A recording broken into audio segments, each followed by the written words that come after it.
Okay. Are you a neutral judge in this matter? Am I what? A neutral judge in this matter? Are you on? Neutral judge? Yes. I don't know what that means. You know what neutral means? Excuse me, but does the record reflect I do not plead guilty, but that I plead equity?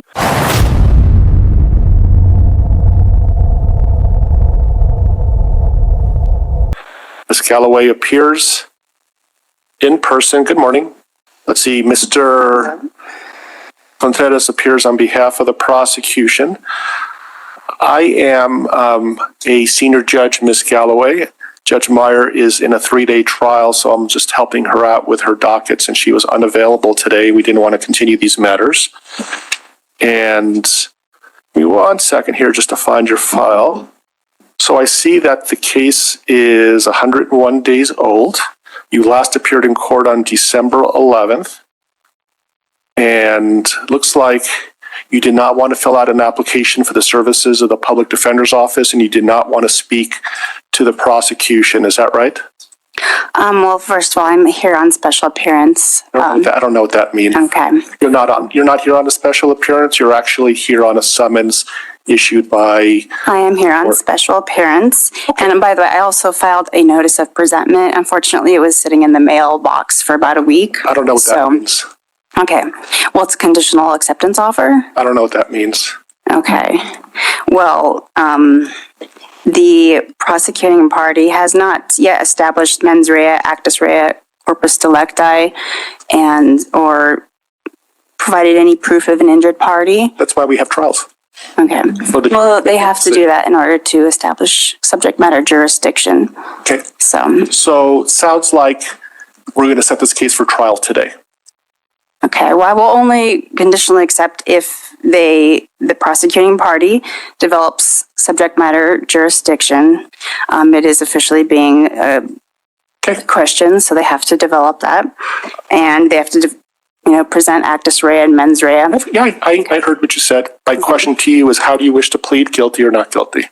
We're setting this case for trial today. Okay, so I have a conditional acceptance. I don't know what that means. All I'm asking you is, how do you wish to plead? If you choose not to answer my question, I'll just enter a not guilty plea on your behalf. Okay, so... How do you wish to plead? I will only conditionally accept under the conditions that the prosecuting party within the next 14 days is able to establish all of these elements. I'm denying your request, and I'll enter a not guilty plea on your behalf since you're refusing to do so on your own behalf. And so this is going to be a 1-day trial. The trial will commence on March 25th at 8 a.m. March 25th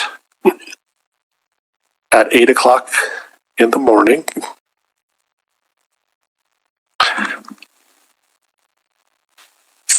So I want to point out that I am I'm not finished talking. I am the only injured party in this I'm so sorry, case. but when I talk, you don't. When you talk, I don't. The pretrial readiness conference will be on 19th at 2. Okay. Are you a neutral judge in this matter? Am I what? A neutral judge in this matter? Are you on? Neutral judge? Yes. I don't know what that means. You know what neutral means? I don't know what you're asking. Are you on the prosecutor's side or are you neutral in this matter? I am not a prosecutor. I'm not a defense attorney. I'm a senior district court judge assigned. Are you on the prosecutor's side or are you neutral in this matter? I just answered your question. You did not answer my question. Well, if you're not satisfied, I'm sorry. The motions hearing will be on. Sorry, I need to change that. Pre-trial readiness is March 10th at 2:30. March 10th at 2:30. The motions hearing will be on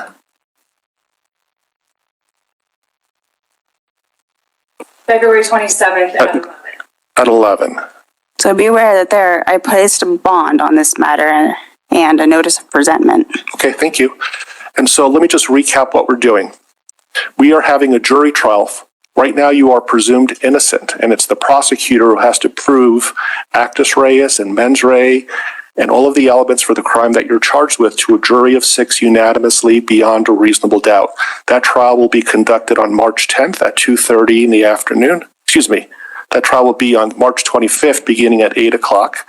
We're going to have a pretrial readiness conference to make sure the parties don't have any last minute issues. That'll be on March 10th at 2:30. I'm setting a hearing on February 27th at 11 o'clock for any motions that need to be resolved. I'm going to mail to you a pretrial discovery order. And essentially what it says is that the parties need to endorse witnesses within 30 days of today's date. Any motions need to be filed within 30 days of today's date. Any expert witnesses need to be endorsed no later than 30 days prior to the pretrial readiness conference. And again, you'll be receiving a copy of that. Jose, I'll need to send you this. Okay. So the prosecutor needs to be aware they have 14 days to respond to this notice of presentment. They do not. I'm the one who sets those deadlines, and they do not have to do what you say. Ubius ibi remedium. And so So, I see that you're currently on a summons, and your summons is continued until the next court date. If you don't show up, a warrant will be issued. Have a nice day. Thank you, Ms. Galloway. Are we ready to call Ms. Galloway's case? Yes, Your Honor. Okay, the court calls People versus Zoe Galloway, 25T3675. Ms. Galloway appears and is coming forward. Mr. Lemieux appears on behalf of the people. Good afternoon, Ms. Galloway. The case is set. Your Honor, I'm Zoe G. Kendrika Galloway, and I repent of all my sins, and I'm here on special appearance, not general appearance, and I reserve all rights with explicit reservation. Your Honor, does the court's record reflect that this court is in possession of my valuable negotiable instruments, being acceptances? So, Ms. Galloway, first of all, I'm going to ask that you hold on for a moment, okay? I need to make a record. So, Mr. Lemieux appears on behalf of the people. We are set today for trial readiness. The case is scheduled for trial on March 25th at 8 o'clock.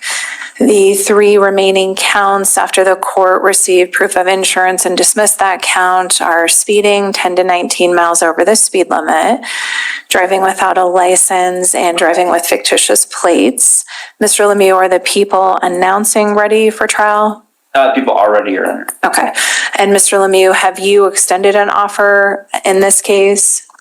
We have. Okay, and just for the record, can you just put that on the record, please?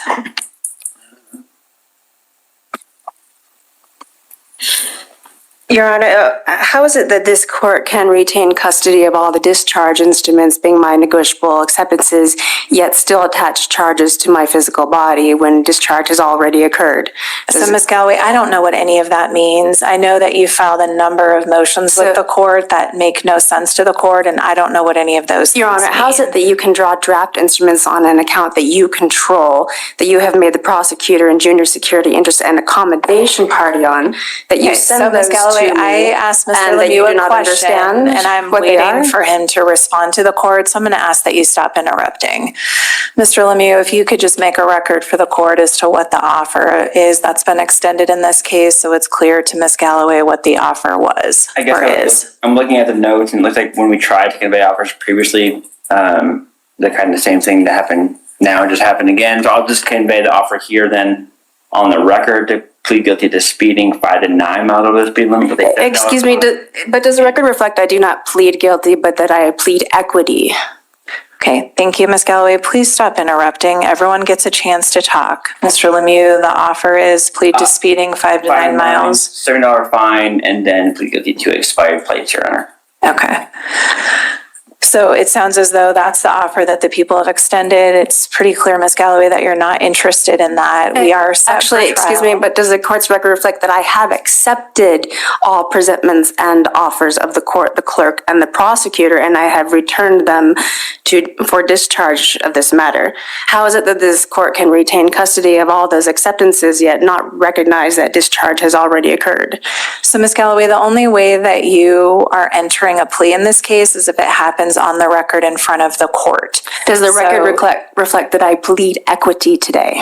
So there's no such thing as pleading equity in this case based on the allegations. If So you want to you're- accept the DA's offer, you're certainly welcome to do so. Does the record reflect would I be have happy- accepted and returned all presentments and offers of the prosecutor, the court, and the clerk? And So Ms. Galloway, the DA's office has not filed any plea paperwork with the court that you've signed and returned to the court. I've never been provided any proposed agreement between the parties in this case. does So the if record you reflect that want I to have accept- sent my plea of equity to the court, the clerk, and the prosecutor in this matter? So And Ms. that Galloway, do I have plead received equity? all of the things that you have filed in this case. They're all reflected in the court file. Does the court Again, record that I did not file anything? And Your Honor, I accept your dishonor in this matter. Does the record reflect I plead equity? Okay, And so how Ms. is it that Galloway, you do not we're set understand for trial then on March 25th at 8 o'clock. I'm not going to go back and forth with you. So clearly you're not accepting the DA's offer, which is absolutely your right. We're scheduled for jury trial on Does the March record reflect I 25th do at accept 8 and o'clock. return the DA's offer? So the DA just explained to the court today that today is the first time that they've ever extended an offer that you have been able to listen to. If you want to accept the DA's offer, I'm happy to pass the case, have you read through some paperwork and recall the case, but plea paperwork has never been filed with this court. Does the record reflect I hereby accept and return the prosecutor's offer for full settlement and closure of this matter? So are you wanting to accept the DA's offer to plead guilty to speeding 5 to 9 miles over the speed limit and driving with expired plates? Does the record reflect that I accept through assent, not consent, and that I have accepted and returned all offers? So Ms. Galloway, your options, if you want to accept, your options, if you want to accept the DA's offer, are to plead guilty or no contest. And what's the other option? To proceed to trial on March 25th. And does the record reflect that I plead equity? And if you do not, Your Honor, if you do not understand equity pleading, surely you have a duty and an obligation to recuse yourself and place me before a judge who does understand equity pleading so that I can settle and close this matter today. Does the record reflect that I have honored your court by accepting and returning all presentments and offers, and that this matter has been fully discharged already? So Ms. Galloway, the matter has not been fully discharged. As I've explained repeatedly, I accept your dishonor.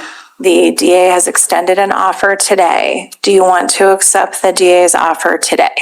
Does the court's record reflect that I accept by assent, not consent, and I return it in personam to the prosecutor and the judge and the clerk for full settlement and closure of this matter? Ms. Galloway, would you like to accept the DA's offer today? Does the record reflect I already answered that question and then I accept by assent, not consent, and I attach it to the prosecutor in personam for full settlement and closure today? Okay, so the court's going to take that as a no. We're set for Excuse trial me, does the record on reflect March that the judge is 25th at 8 obfuscating the record by putting a false words into the mouth of the defendant and denying the defendant due process rights? Ms. Galloway, I'm not denying you any due process rights. We're set for trial. Your options are to accept the DA's offer or to proceed to trial. I'm not going to keep going in circles with you. Okay, So, I Mr. Lemieux, accept and return trial to you in personam for full settlement and closure. Judge, I accept your dishonor in this matter for retaining custody of the negotiable instruments, yet not recognizing that discharge has already occurred. Judge, isn't it true that in accordance with the exemption of the constitutional clause, the acceptance is the only means of payment? And that negotiable instruments must be accepted on the face of their value, and therefore Galloway, full this is settlement not a has been- civil case. This is not a money case involving two parties in a contract. This is a criminal case where there are traffic offenses that have been alleged against you. So again, as I've indicated, if you would like to accept the DA's offer, you are absolutely free to do so. But your options then are to either plead guilty to the two charges as the people have indicated, or for you to plead no contest. Does the record reflect I plead equity and I return all presentments and all offers to the prosecutor? And Your Honor, I know you and I both know that while this purports to be a criminal matter, it is actually commercial in nature, right? Otherwise, why is there a QSIP number attached to the bonds on this case? And Your Honor, do you have a financial interest in this matter? Isn't it true that this court has already packaged several bonds and attached and handed them off to an indentured trustee to prepared for securitization on the open market. Ms. Galloway, you were issued a summons in this case. You've never posted a bond, and this court has absolutely zero financial interest in this case. Mr. Lemieux, the court is going to give the people until March 20th at noon to file your proposed instructions, good faith witness list, and good faith exhibit list. The court will then give Ms. Galloway until March 24th at noon to file any proposed changes to the people's instructions, her good faith witness list, as well as her good faith exhibit list. Ms. Galloway, we're set for trial on March 25th at 8 o'clock, so we'll begin with jury selection. There'll be probably about 30 members of the public here. The parties will both have an opportunity to ask questions of the potential jurors, and then ultimately we'll select a jury. The parties will have the opportunity to select a jury of 6. We'll then proceed to opening statements. The people will then have an opportunity to present any of their evidence. You will have the opportunity to ask questions of any of their witnesses. You'll then have the opportunity to testify yourself, present any witnesses or evidence that you have, and then both sides will have an opportunity to make a closing statement. Do you have any questions generally about how the trial will proceed, or any basic trial procedure questions that I can answer for you? Does the record reflect I employ my equitable right of rescission and rescission anything that I may have unknowingly acquiesced to in this matter, and that I do indeed plead equity, and that I accept your dishonor and attach trial to you in personam for full settlement and closure of this matter? Again, Ms. Galloway, I don't know what any of that means. None of those words are criminal terms that are in the statutes or the Constitution of the Colorado Constitution or the federal Constitution. There's no option to plead equity. I don't know what you're referring to. I've explained to you repeatedly what your options are. So at this point, I've imposed deadlines for trial. Does the record reflect I plead equity, and the judge is obfuscating the record by entering a false plea on behalf of that defendant? And your judge, if you do not understand the negotiable instruments laws of the state of Colorado, the United States of America, and the accounting on this matter, surely you have a duty to recuse yourself of this matter so that I can be put before a judge who does understand equity, so that I can settle and close this matter and bring full honor to your court. So Ms. Galloway, as I've referred to you repeatedly, as I've explained repeatedly, this is not a civil case. There is no money. There's no negotiable contracts. Your Honor, are you trying to overturn hundreds of years of equity jurisprudence? With the court. The court is following the procedures required of me, so we'll see you back here on March 25th at 8 o'clock for jury trial. Thank you. I accept your dishonor, and I return it back to you in personam for full settlement and Ms. Galloway, the court's in recess on this case. We'll see you for trial on March 25th at 8 o'clock. Thank you.